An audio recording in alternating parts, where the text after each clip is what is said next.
All right, fresh off from yesterday's mind-blowing chapter where I was, because of the footnote saying that perhaps the uh, skin of the tree is what was meant by the garment, although they say that it was made of animal skins. So that's, again, I appreciate the why there's whiteness to it. If it were cotton, I appreciate the symbolism of that.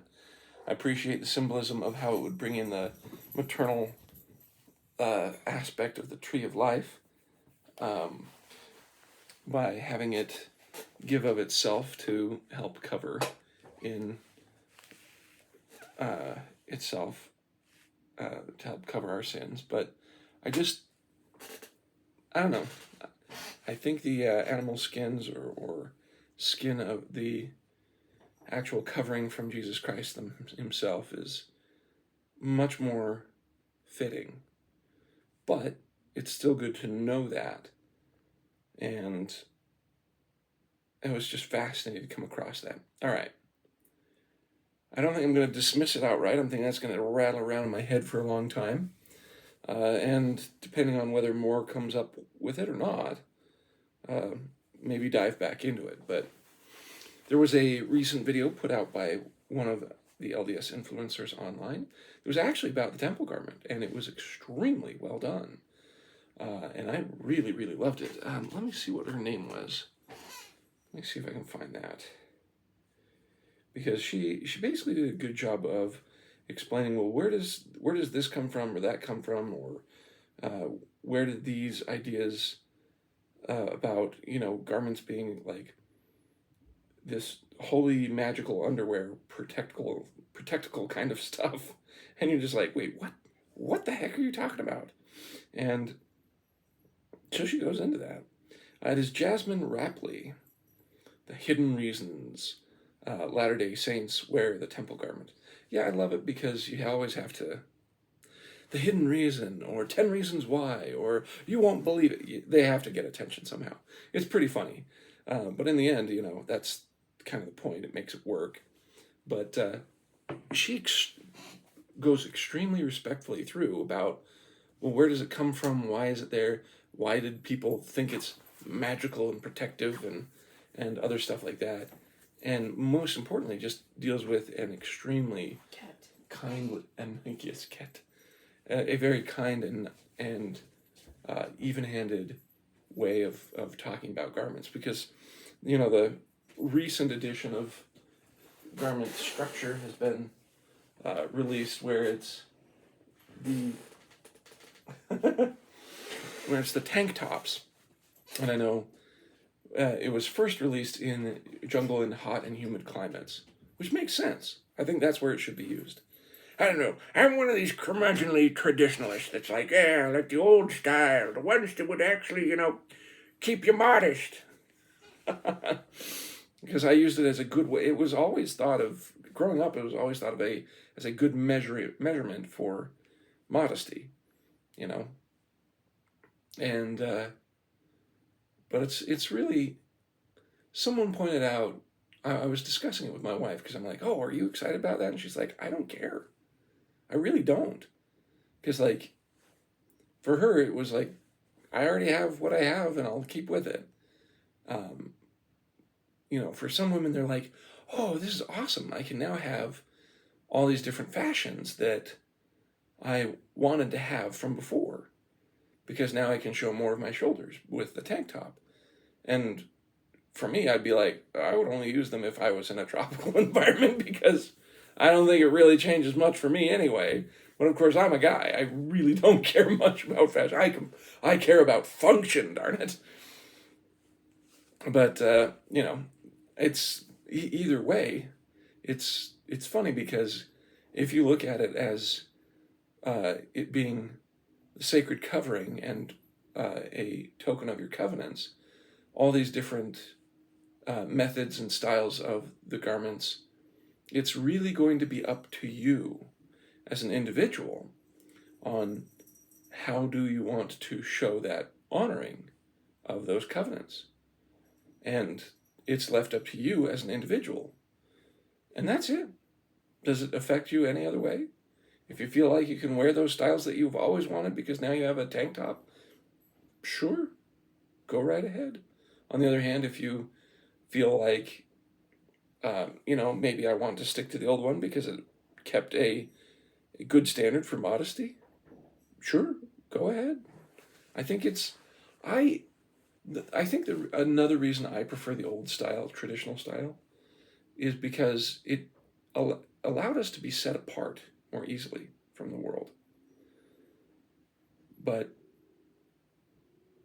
with greater responsibility, we have greater freedom. It's up to us to decide how do we approach, how we view these sacred vestments. Because if we always think of them as sacred vestments instead of something that's just common, then it will change how we live our life. On the other hand, it didn't matter what style we had. We could have the old one piece that was down to our wrists and ankles. And if we viewed them as a burden or something to get around, that would always be on our minds instead. So it's always been and always will be, how do you view them? All right, there's my little note on that. And it was just funny because we were talking about that last chapter. All right, chapter 2 of And the World of the Jaredites. Departure. The dispersion. The Book of Ether, depicting the uprooting and scattering from the tower of a numerous population, shows them going forth not individually, but in groups. Groups of friends and associates, thy friends and thy families, and the friends of Jared and their families. There was no point in having Jared's language confounded if there was to be no one he could talk to, and his brother cried to the Lord that his friends might also retain the language. The same, however, would apply to any other language. If every individual were to speak a tongue all of his own, and so go off entirely by himself, the races would have been not merely scattered, but quite annihilated. We must not fall into the old vice of reading into the scripture things that are not there. Oh, darn, but there's a lot that I wanted to speculate on. And there's actually a few things I have in mind about this, but let's continue. There's nothing said in our text about every man suddenly speaking a new language. We are told in the Book of Ether that the languages were confounded with and by the confounding of other people. Cry unto the Lord, says Jared, that he will not confound us, that we may not understand our words. The statement is significant for more than one thing. How can it possibly be said that we may not understand our words? Words we cannot understand may be nonsense syllables, or may be in some foreign language, but in either case they are not our words. The only way we can fail to understand our own words is to have words that are actually ours change their meaning among us. Oh, he's going down a path I like. That is exactly what happens when people, and hence languages, are either confounded, that is, mixed up, or scattered. In Ether's account, the confounding of people is not to be separated from the confounding of their languages. They are and have always been one and the same process. The Lord, we are told, did not confound the language of Jared, and Jared and his brother were not confounded. And the Lord had compassion upon their friends and their families also, that they were not confounded. That confound, as used in the Book of Ether, is meant to have its true and proper meaning of to pour together, to mix up together, is clear from the prophecy in chapter 13, verse 8, that the remnant of the house of Joseph shall be built upon the land, and they shall no more be confounded. The word here meaning mixed up with other people, culturally, linguistically, or otherwise. Yet another biblical expression receives welcome elucidation from our text.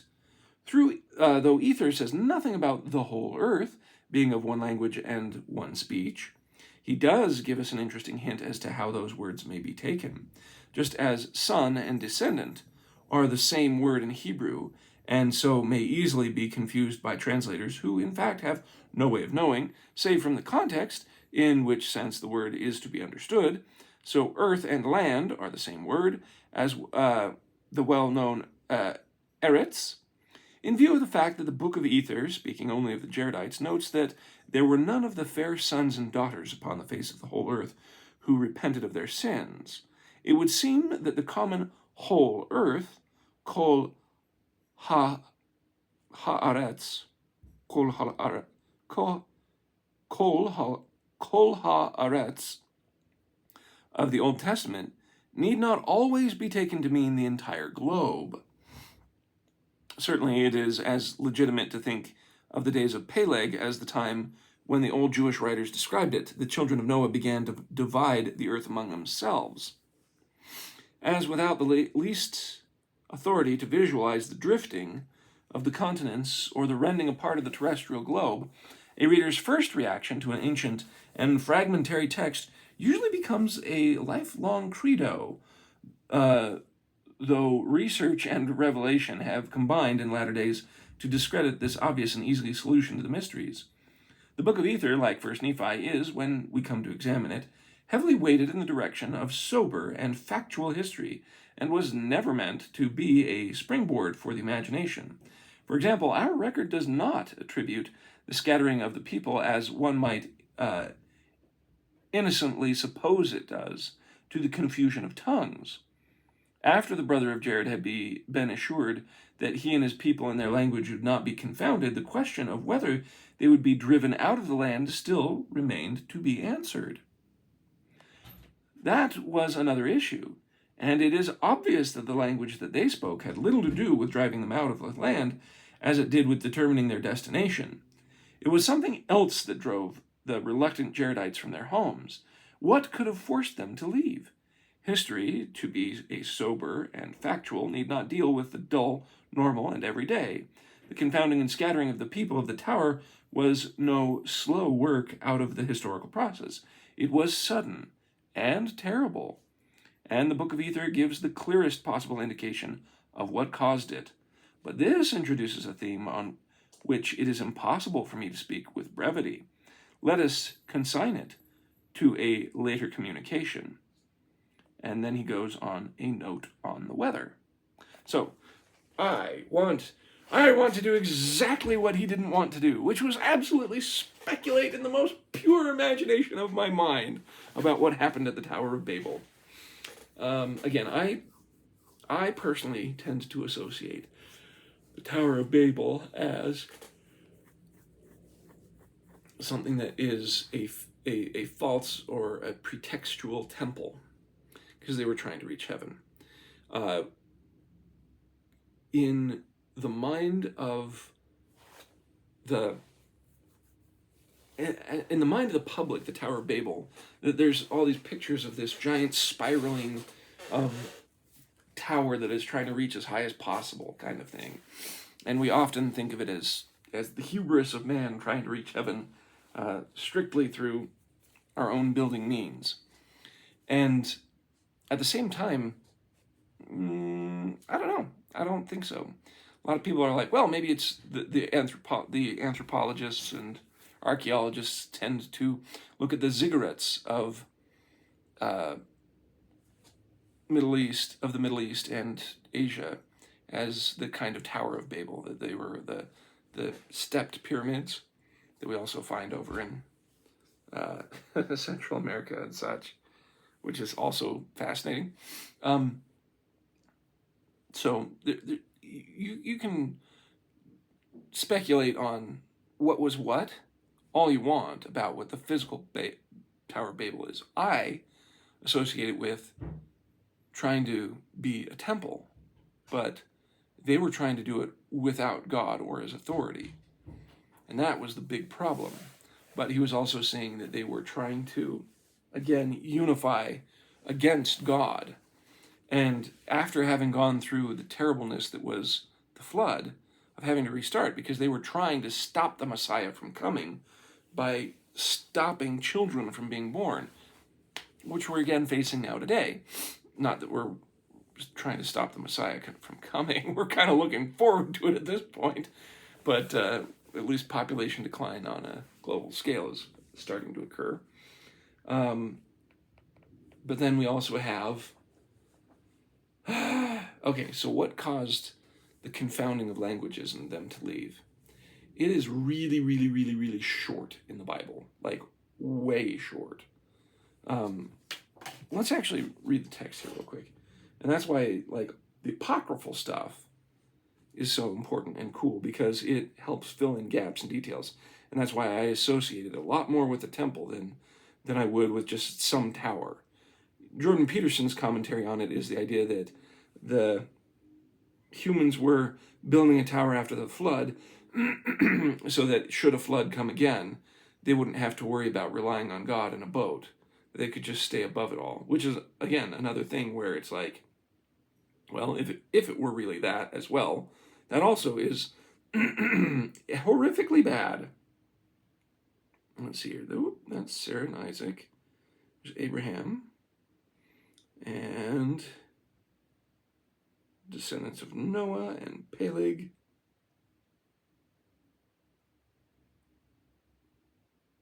So when they say Peleg so here's what he was talking about. That this is Genesis 10, verse 25. That unto Eber were born two sons. The name of one was Peleg, for in his days the earth was divided, and his brother's name was Joktan. So just doing a simple reading, the world was divided. Well, with the advent of plate tectonics on the earth and realizing the separation between North and South America versus Europe and Africa, some people think that means that, the world was literally moved. And okay, you could do that, or you could say, as Hunilli is saying, hey, look, if you think about this, it's very easy to sit there and say that the earth was divided among all the different tribes at that time, or the groups of people that had come from Noah. So that's a more reasonable, rational explanation. But when we come to the Tower of Babel, it talks about, and the whole earth, probably the whole region is what he's saying, was of one language and of one speech, and it came to pass that as they journeyed from the east, they found a plain in the land of Shinar, and they dwelt there.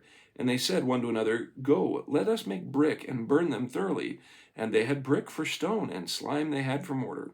And they said, Go, let us build a city and a tower whose top may reach unto heaven, and let us make a name, lest we will be scattered abroad upon the face of the whole earth. So again, here we see certain temple themes, that it reaches to heaven and making themselves a name. So it could be, let's establish a kingdom so we're not going to be scattered. And the Lord came down to see the city and the tower, and the children of men builded. And the Lord said, Behold, the people is one, and they all have one language, and this they begin to do. And now nothing will be restrained from them, which they have imagined to do. I personally think that has a lot to do with because they can't be restrained. Again, if you're reading it from an atheist point of view, you're thinking God's just being a jerk, saying, God, these people can do anything that they want. Well, I'm going to screw it all up so they have to rely on me because I'm jealous and selfish and da-da-da-da-da. That's if you're a critical cynic. On the other hand, if you view and understand God through all of his works, that he's loving and just and merciful, well, why would he want to confound a group of people who are so united? Isn't that the whole point of Zion, is that we should be united? So what's so bad about being united now? What's the difference? Well, if you're united in doing things wrong and evil, that would be bad. Imagine establishing a kingdom that has, again, sway over everyone, and you, again, start indulging in the stuff that happened to cause the flood.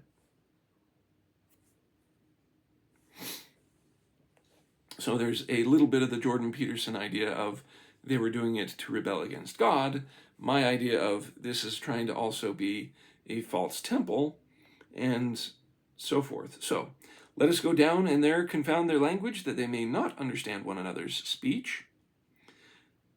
And so the Lord scattered them abroad from thence upon the face of all the earth, and they left off to build the city. Therefore is the name of it called Babel, because the Lord did confound the language of all the earth, and from thence did the Lord scatter them abroad upon the face of the earth. So as he's saying, kind of one and the same, etc. And then it goes on to more genealogy. So this was, again, something very important when you're in the middle of doing all this genealogy, that you have this story that sticks out like a sore thumb. That's really odd. There was someone on Ward Radio that I can't remember his name right now, but he literally is a 100% like, he believes that it's Mesoamerica or bust for the placement of the Book of Mormon. And he's worked on trying to translate different writings and show how the writing that's down there is akin to Reformed Egyptian. And he has his book online. But he loves to take scientific ideas and say, this could be an explanation for this. And so his could be an explanation for the Tower of Babel is the idea is that there's a type of disease or virus that spreads by mosquitoes that scrambles your neurological center and confounds your language so that people can't understand one another. And so that was the Bible version. And then in the Book of Ether, hopefully it's just about as brief.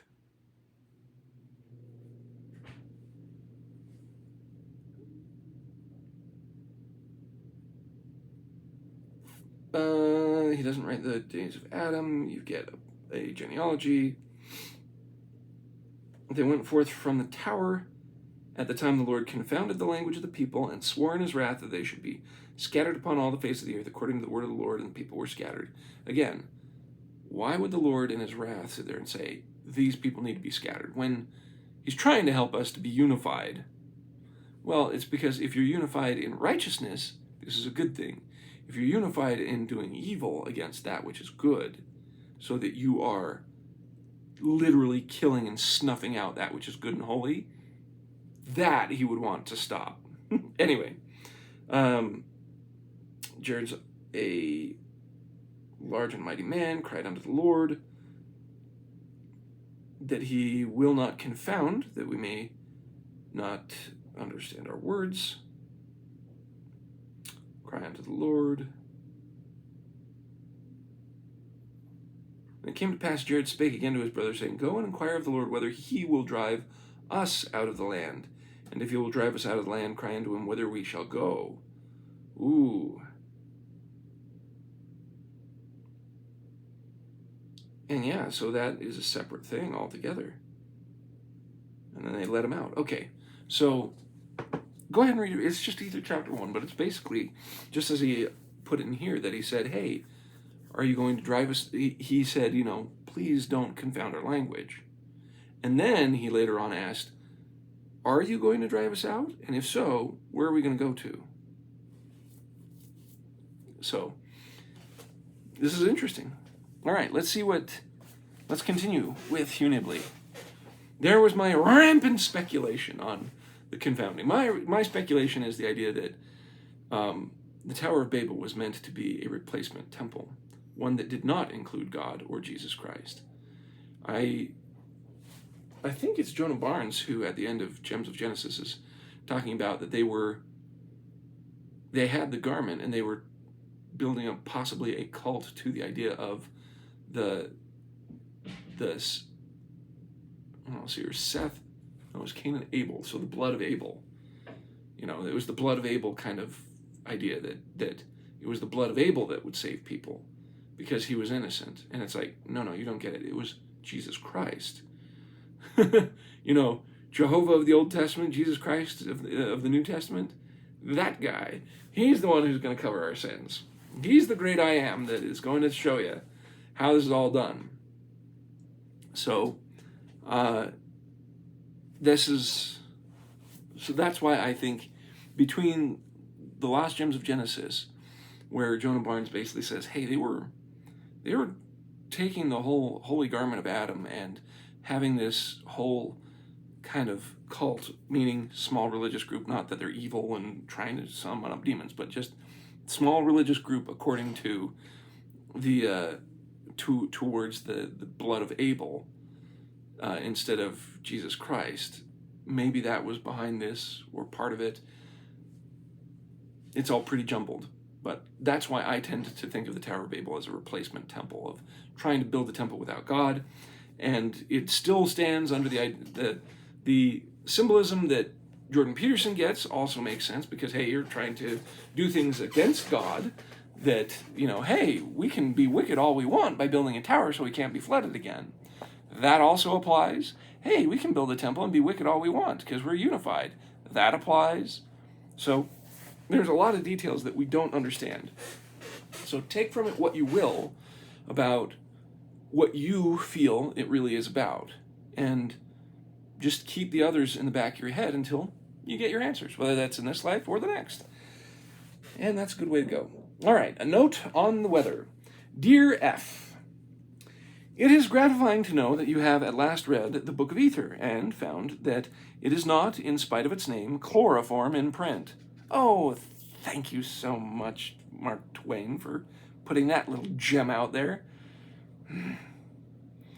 The thing to which you are now objecting, the extravagant and overdone account of how they crossed the ocean, is the very thing to which my last letter was leading. We ended, you will recall, in the observation that it must have been something terrific that drove the Jaredites out of land. What was it? The burns of Central Asia are terrible at all times. Ancient and modern travelers tell almost unbelievable but uniform tales of those appalling winds which almost daily shift masses of sand, dust, even gravel from one part of the continent to another. The standard work on the history of ancient weather is a Climate Through the Ages, London, 1926. So, if you need to know where he gets his reference for these burns, apparently. The great losses... Loess. I'm sorry, that's a new word. I've never heard of Loess. Loess. The great loess deposits on the eastern and western fringes of the vast area bear witness to even more dreadful dust storms that accompanied the drying up of the land after the glacial epoch. But it is when the world's weather gets out of hand, as it has a number of times in the course of history, that the blowing sands of Asia bring mighty empires to ruin, bury great cities almost overnight, and scatter the tribes in all directions to overrun and submerge the more favored civilizations of the East and the West. The weather of Asia is the great central driving mechanism of world history. It is only in recent years that men have begun to correlate the great migrations of history with their attendant wars and revolutions, with those major weather crises, such as the Great Wind and Drought of 2300 to 2200 BC, and the world floods of 1300 BC, which we know to have taken place in the course of recorded history. So hypnotized have the students of society become to the ease and directness with which an evolutionary rule of thumb may be applied to all the contingencies of life, that the raging of the elements and the crash of empires go unheeded in their grafts and handbooks. With examples gross as earth before them, they still disdain to recognize anything as cheaply sensational as plagues and earthquakes, and nor will they acknowledge the frightening speed with which the scenes of the world history are shifted. This is actually a very good point. And I mean that. I mean, think about it. If you have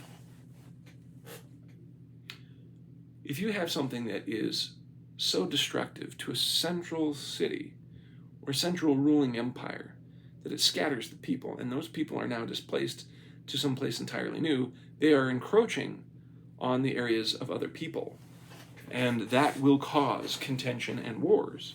And people who are starving and disaffected from their original land will fight for their life. and possibly topple other smaller empires, or at least cause a huge disturbance. And so if there is anything that is strongly destable enough to destroy a city, empire, kingdom, whatever, it will have an impact. I mean, just look, oh, you could just look at the Baltic area of Europe from the Ottoman Empire, which I don't even think my kids know about very well. The Ottoman Empire before World War One, the Austria-Hungary Empire. Let's hear there. The Ottoman Empire, then the Austro-Hungary Empire, and then we get all these Baltic states that part of them joined the USSR, others remained. Obviously Turkey stayed together in its own, but all these breakups and civil wars and degeneration into smaller and smaller states, because it then leads down to almost tribal-like areas of saying, well, you shot me and I shot you, and we need to draw this line here so that you leave me alone and I'll leave you alone. Yeah, there's a reason why unity as a nation is an important thing. That is not done through confounding your language. Okay, my other good speculation, one other point about the confounding of language. It hit me hard symbolically during this time of replacement of your own language. In the past 10 years, there is so much that has been replaced through censorship efforts from our different algorithms, through specifically our cultural authoritarianism about allowing for gender to be redefined in so many different ways, it is through the tyranny of political correctness that we have lost and confounded a lot of our language. Like, being able to say the word black associated with any personage is offensive, when for a long time it wasn't. When I was growing up, that was just the way it is. I'm a black American. But no, that became taboo for a long time. But then now that's back in favor. But then the other stuff, and now it's people of color, and then you have this, it was so confounded. For example, there was the movie that came out, What is a Woman?, where you've decided to change the definition of things so much that now people can't speak straight. Or, for example, there was one that I had in mind that was just another perfect example of this. But you basically are forcing a change in the language to the point that no one can determine what you actually mean, or it changes on a dime according to what people want, and so that it's no longer applicable. And the more that we did this, when we were right in the middle of this raging torrent of, you have to change this because it's no longer acceptable, to now you have to change this because it's no longer acceptable, and you have to change this because it's no longer acceptable, it just hit me like a ton of bricks. I'm like, we're facing our own Tower of Babel, where people will no longer be able to communicate straight. And it's reminiscent of George Orwell's book of 1984. That it's now on YouTube, for example, you can't say certain things or the algorithm crashes it. So instead of saying kill or murder or suicide, you have to say unalived. It's double plus non-good. It is 100% like George Orwell's 1984. So there you go. There's our modern slight Tower of Babel. Or just the other idea of, let's mash people together and not try to integrate and understand each other. That's, take for it what you will. There's all of those.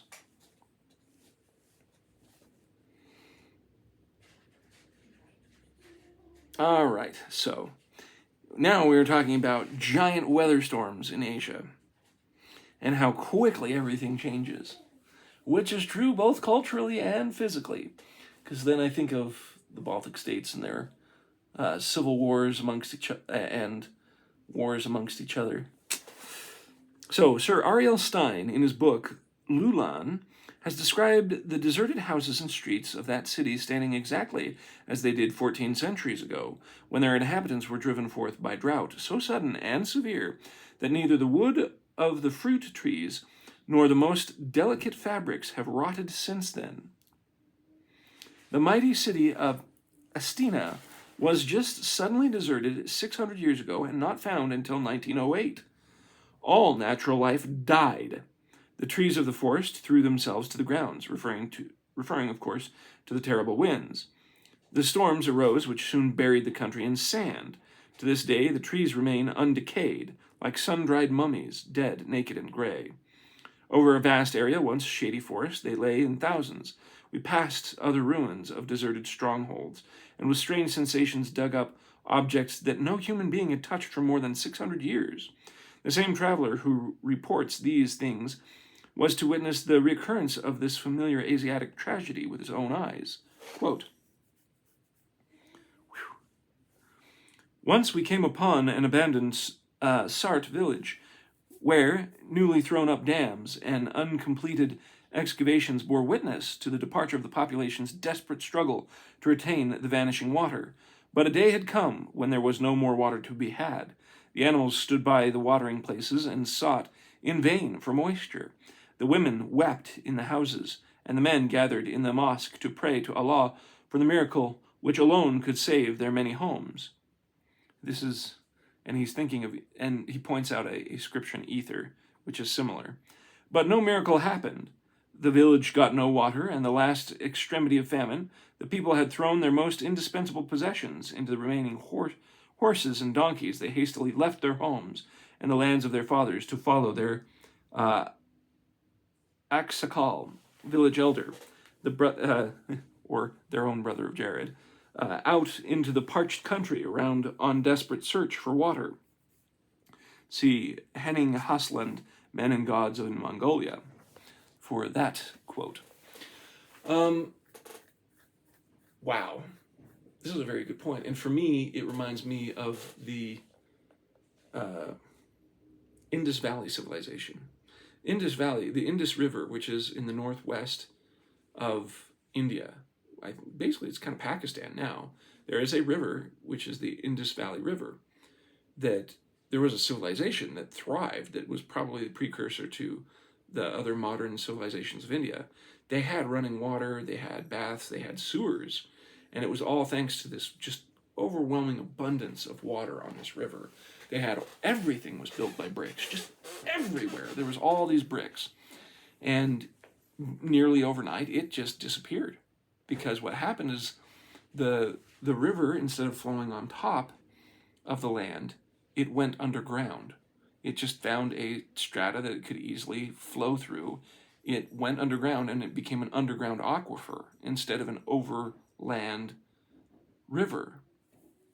And so the civilization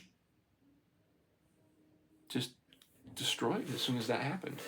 And so it sounds something similar here, but you know, it's just that quick. You have no more water, you've got nothing. You abandon your projects and you walk away, because you're not going to survive more than a few days without water. That is one of the quickest ways to decimate a city. No, not even just decimate, utterly annihilate a city and civilization.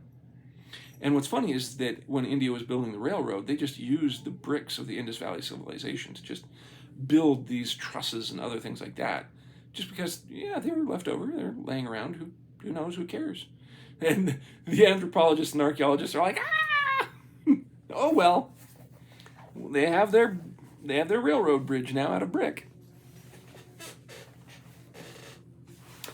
All right. The fate of the unhappy wanderer is thus described. Later on, we sometimes met with small parties of these former agricultural villagers, who now drifted about on the steppes as unhappy nomads. The fugitives had been obliged to divide into small groups, since no one water hole could accommodate them all. Is not this the story of the dispersion in miniature? You know the story of how the ancestors of the Etruscans were driven out of Asia Minor by drought and moved to the west, hunting for a promised land. It is not merely water these people were looking for, but a better land, above all, a better grazing land. In the epic of Beni Hilal, we are shown how one of the greatest of Arab tribes was driven from their homes by 7 years of hot winds, and how they sought a promised land, first in Central Asia and then in Morocco. It was when the rest of the world was smitten with famine that Egypt became the refuge for the patriarchs. There was corn in Egypt, as you know. There are 2 classic points or centers of radiation from which all the great migrations of antiquity took their beginning. The heart of Asia, and, to a far lesser degree, the Arabian desert. Is it not remarkable that the migrations of the Book of Mormon take their departure from these same 2 centers? Don't you think?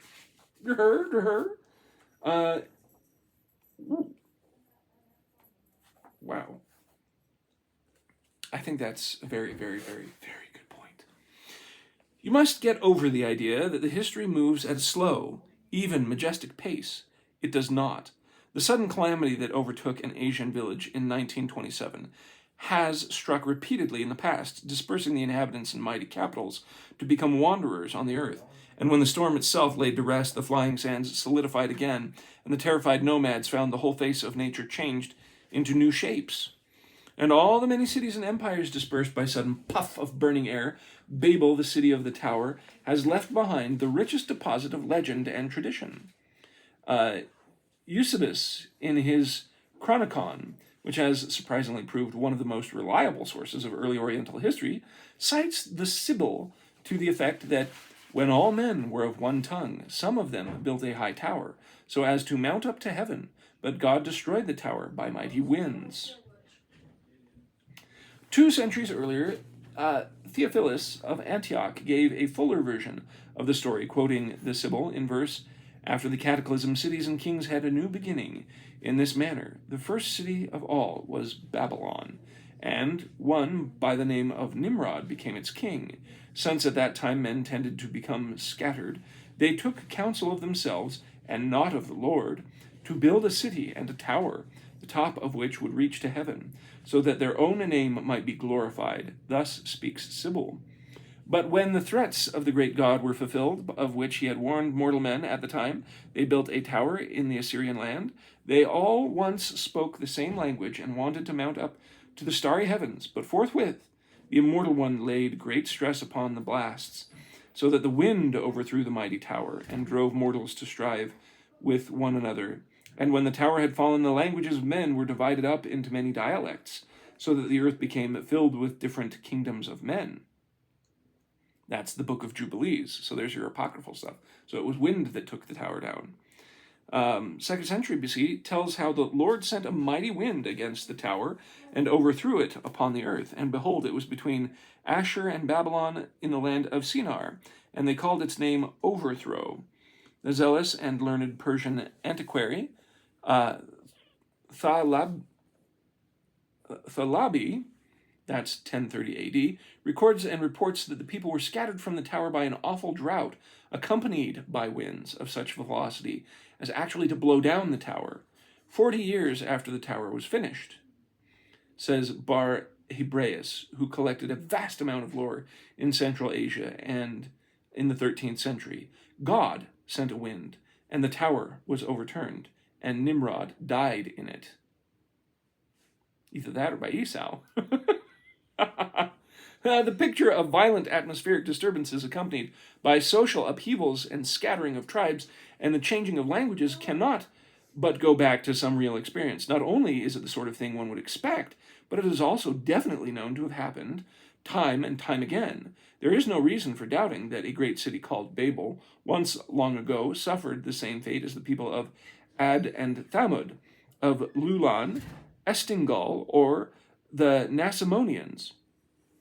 So here he is establishing, look, it's following the same pattern. Why in the world, why can't we believe that that actually occurred? The one thing I would point out, so I think, I'm not sure, but I think Hugh Nibley is saying that scattering the people is what caused their language to be confounded. If you read the first chapter of the Book of Ether, though, it seems to be a little different, where he's seeing the language being confounded and he asks not to be confounded, and then if we're to be driven forth, where are we to be driven forth? So it very well can be one and the same, but sorry, I just want to see that part again.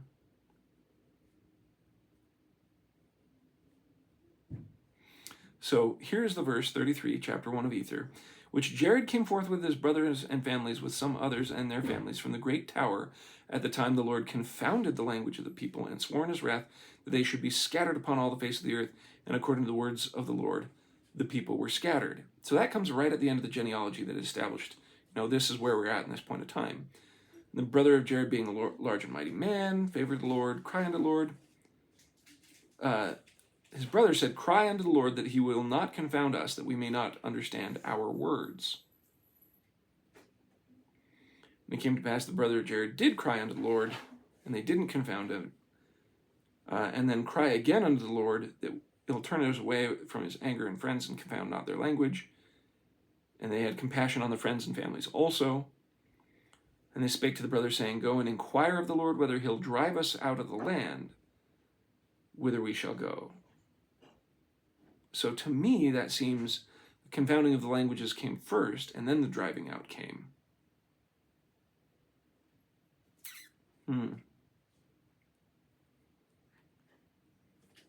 Because if that was their concern first, and then where they were going, I understand Hugh Nibley's point of view, and I actually appreciate it, and will kind of somewhat subscribe to it. But I do want to point out that if you read Ether, I know we're right in the middle of this. There is quite a bit more. Nope, actually there's not quite a bit more. Let's finish it real quick on that subsection. But the idea is, I think he's making the argument that by having the tower be blown over and that central city just being decimated, like all these other examples we've been given, that they scattered, and in their scattering their language was confounded. The Book of Ethers kind of says, well, by the order that it's written, it's saying, hey, well, I'll go over that in a moment. Let's finish what he has to say. But what of the Book of Mormon, in striking contrast to the story of Lehi, where the only terrors met on the journey by land and sea were the normal and familiar ones, including a typhoon? We have the history of the Jaradite migration, a very freakish state of things. The Lord commanded Nephi to build a ship, an ordinary ship, which his brothers felt sure he would never be able to finish. Yet the ship was finished, and the family set sail. Nephi's brethren, for all their mocking, apparently had no scornful comments to make on the type of ship he was building, from which we conclude that it was, as it is repeatedly called, simply a ship. Though, as a landsman, Nephi needed special guidance. See 1 Nephi 17:8. Now, Lehi's people had to cross at least twice, and probably 3 or 4 times as much water as the Jaredites. I'm wondering if there is an undercurrent of members of the church that believe that the Nephites came from the Arabian Peninsula across the Pacific to Central America. The Heartlanders are like, heck no. Not only was that too long and too crazy of a journey, and that just wouldn't have worked, it's easier for them to go from the Arabian Peninsula, especially at the time that they had gathered all their stuff, which is indicated by what they took aboard, that it was likely in the spring, and so they were able to go down the east coast of Africa around the Horn, and then they were blown up into the Gulf of Mexico area, and they could very easily have landed on the interior side, meaning the Gulf of Mexico side of Florida, because there's again in church history some quote that Joseph Smith said they landed on the 30th 33rd degree parallel, meaning the latitude 33rd degree, which is around the Florida Panhandle area. And so if you're a Heartlander, you say, well, that's the Florida Panhandle. If you're someone who's Mesoamerican, you kind of ignore that. And then there's an even smaller group that it's the Andes in South America, and then it was the Inca that were the Lamanites there. I get it. There's because of these different reports in church history, you're kind of like, and that's why we have these three different areas that it could be. Although there's plenty of others who are like, it's Ireland. No, not plenty. I think when you get into the debate about the location, whether it's the Andes, whether it's Mesoamerica, or whether it's the heartland of America, you start to realize it's kind of funny that we could put it anywhere we want, depending on what you want to hold to. Again, I've swung from being, it's Mesoamerica or bust, to I really don't know, because there are so many stories. Again, I love Native American stories that talk about creation and that talk about Quetzalcoatl. In the Southwest, it's like, wait, I went to national parks where what they describe is straight out of 3rd Nephi, of Jesus Christ visiting, coming down, saying he's going to return, kind of stuff. And that's on the national park brochure. And you're like, huh? You're missing this? So I'm like, so for me, I was like, okay, so the land of desolation is probably the southwestern United States because it's really desolate and there's all sorts of these old buildings that are made of brick and stuff that I always thought. But then there was other things that were brought up about the Heartland model that I'm like, wait, they've got all sorts of mines up there. They've got all sorts of artifacts that seem to work well for this. They had culture, and they made a lot of stuff out of wood, that's for sure. But the mound builders of the central and northeastern United States, it's like there's certain fish that only have that are native to the Mississippi that have their only genetic brothers and sisters based in the land of Israel and things like that. And I'm just like, what? That raised my eyebrows. And then I'm like, well, in the 33rd parallel in the panhandle of Florida, it's like, wait a minute. If it's in this, Gulf of Mexico or Gulf of America area, whichever you want, it suddenly becomes, I've been convinced, let me say that. Do I know enough about it? Hardly. I hardly know enough about the Mesoamerica idea either. But there's a lot that points me to the Heartland model that I'll stick with it. But again, you can have multiple working theories and just go with whatever fits when we find more. All right. So I think when he's saying that they may have like 2 or 3 times as far as what the Jaredites had to go through, that he is thinking of the model where they went, I don't know what the model in his mind is.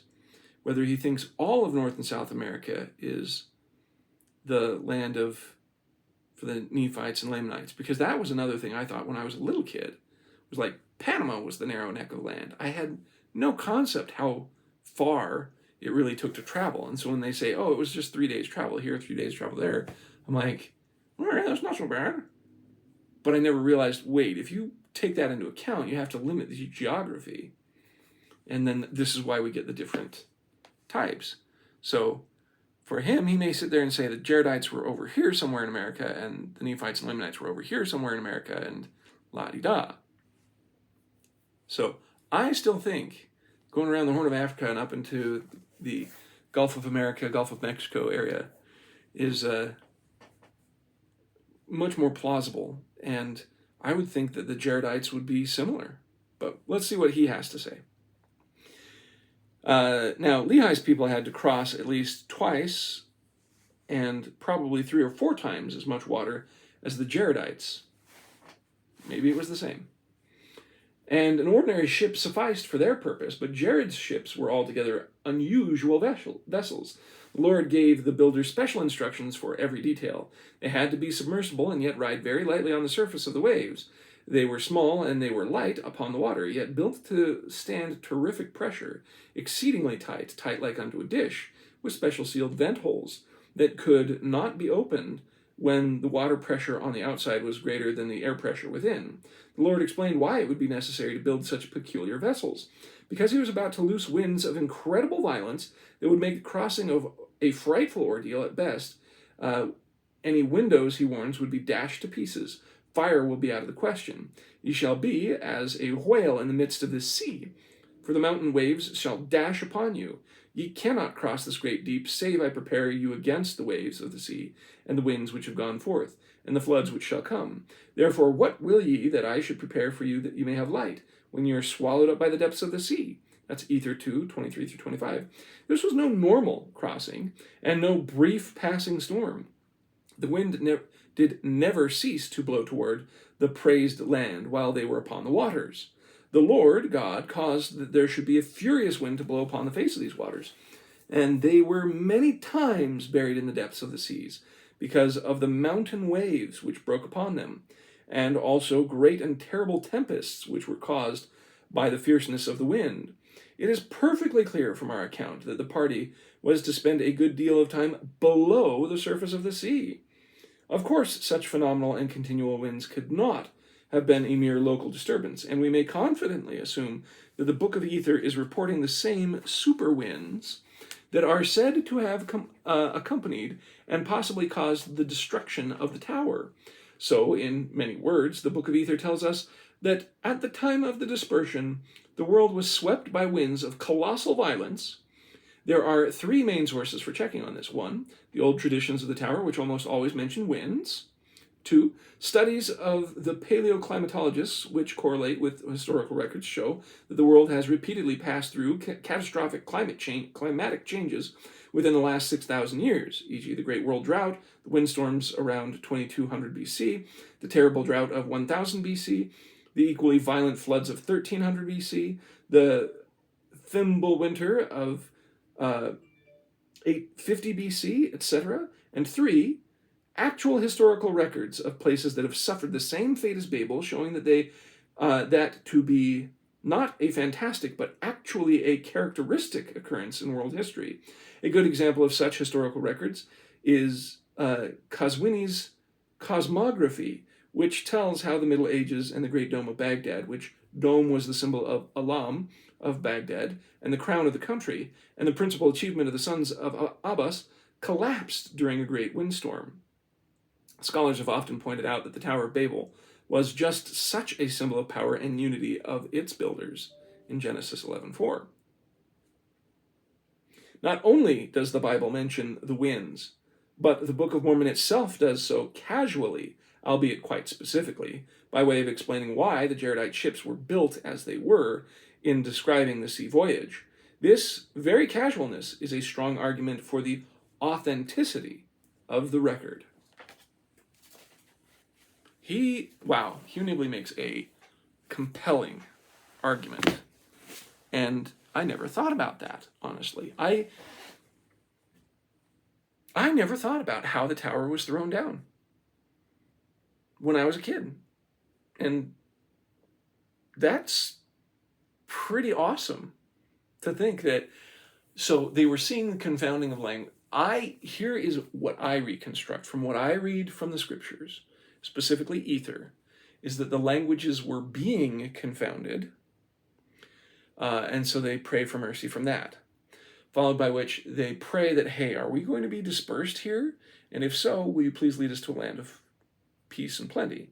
And so they gather their stuff and leave, I would assume before the Tower of Babel was destroyed. Or maybe it was during it. But either way, there's the heavy winds that we know take down the tower from the different stories. And so that is what also drove the Jaradite barges. They're little wooden submarines, mini submarines. I mean, just Imagine being crashed down on by huge waves, so you're under the water for a time, slowly coming back up to the surface because of your buoyancy. It's just, that's huge. That's a lot of wind. And notice all the dates that he told about giant climate calamities that occurred. And notice how many of them were before the Industrial Revolution. Sorry, I just wanted to plug that the idea that we're all going to die because of climate has been around for a very long time. And they're not exactly wrong, but this time it's different because we're involved. Which, okay, sure, fine. But, Bill Gates will change his tune when AI is suddenly important enough to make a bunch of money. And so, well, maybe we should change how we make energy since it's not going to go away. I just...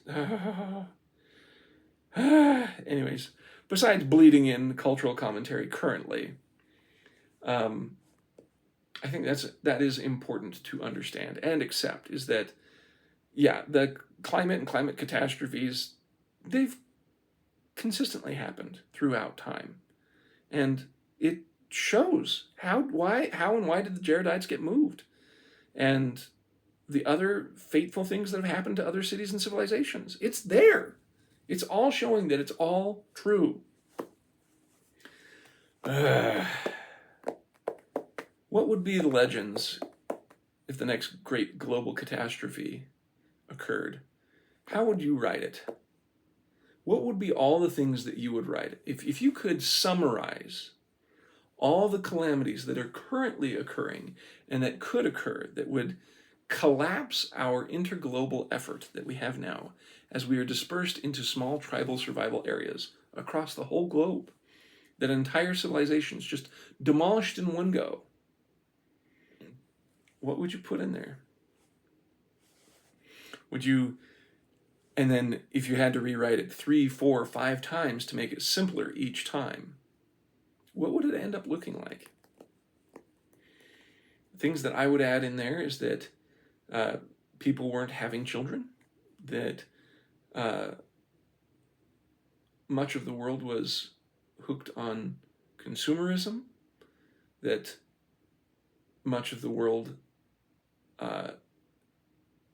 because they, I don't know, I would want to emphasize that there's a lot of the world that still suffers because they don't take seriously the same things that we take care of. Like we blame America for, oh, America's the worst, we pollute the most, and we throw up enough carbon and all that other stuff. And I'm like, have you looked at the rest of the world where you go to places in Indonesia where they literally have their river covered in plastic bottles? America's done a crap ton of good compared to a lot of other places. And we're probably one of the cleanest areas because we've put the time, effort, and innovation into that. You could have an AI apocalypse. You could have a nuclear apocalypse. You could have wars and calamities. We could have we could have diseases. I mean, so the whole global coronavirus scare was, I have mixed feelings on that, because when you actually run the numbers, it seems like the death numbers were fairly typical for a flu or a cold. A worse flu or a cold? Okay. Especially for those who are older? Absolutely. For those who are younger? No, not at all. In fact, it was a lot easier on people who were younger. But, I sit here and think, there are times where we've had, like, we call it the Spanish flu, even though it may have started in the U.S. But that was, World War propaganda. So that way, you didn't show where people were dying and didn't make yourself look weak. But you got the Spanish flu and other things that have swept through before. So it's just like there's a bunch of stuff you could add into your little calamity apocalypse tale, and so depending on how and which one you want to run into, how would it go after thousands of generations simplified? How would you explain, like, if it was an AI apocalypse or the nuclear apocalypse, and all that technology is lost? There's all the books would have been abandoned about what nuclear power is, or how microprocessors work, let alone making a Turing complete computer, and followed by which the ideas for AI generation. That stuff is gone in a global civilization collapse. Global civilization collapse. So you'd have to take out all major technologies. But then there's an effect of, sometimes when technology gets made and the cat's out of the bag, there's no way of getting rid of it. And for example, I would think steam power and electricity would be able to stick around. That's understood and basic enough that unless you're some tribal person, unless all of the world becomes some tribal area, that could stick around. Steam power and electricity, you could do. Nuclear power? That's a lot more technical. And AI, even more technical than that. The computing power and making computers. Think of all the technology that goes into making. You have to have clean rooms.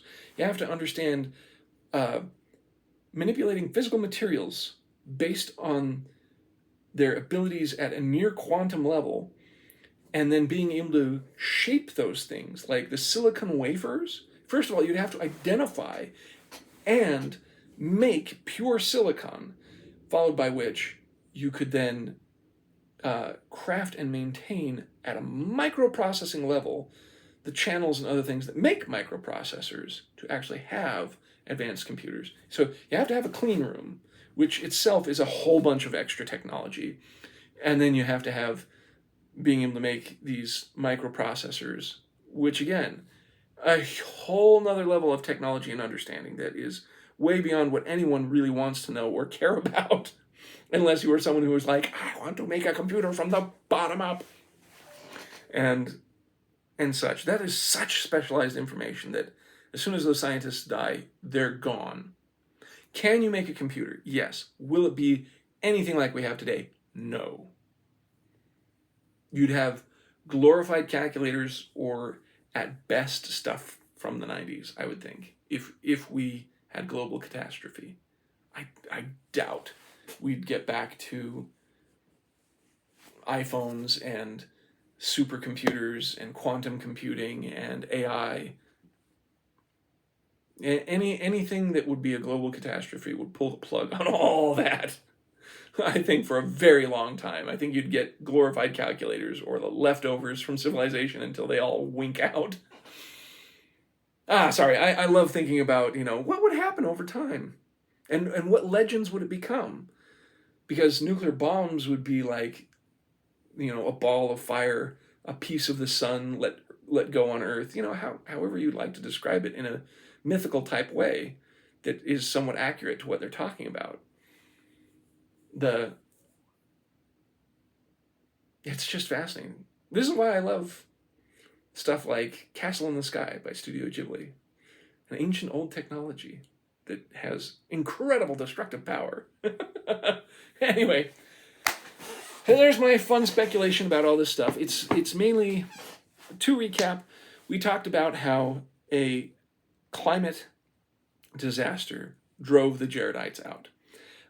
If you want to have the timeline be languages being confounded, the Jaredites decide to leave while the winds come up to destroy the Tower of Babel and drive them across the sea at the same time, or whether it was all happening and it was a continual strong desert winds for the time that the tower was then overdone, the Jaredites left, and then they were driven across the sea. I think that the winds that took out the tower was also the winds that drove the Jaredites. I betcha. Just how it's structured in ether. But read it for yourself, decide for yourself. Much love, and may God be with you.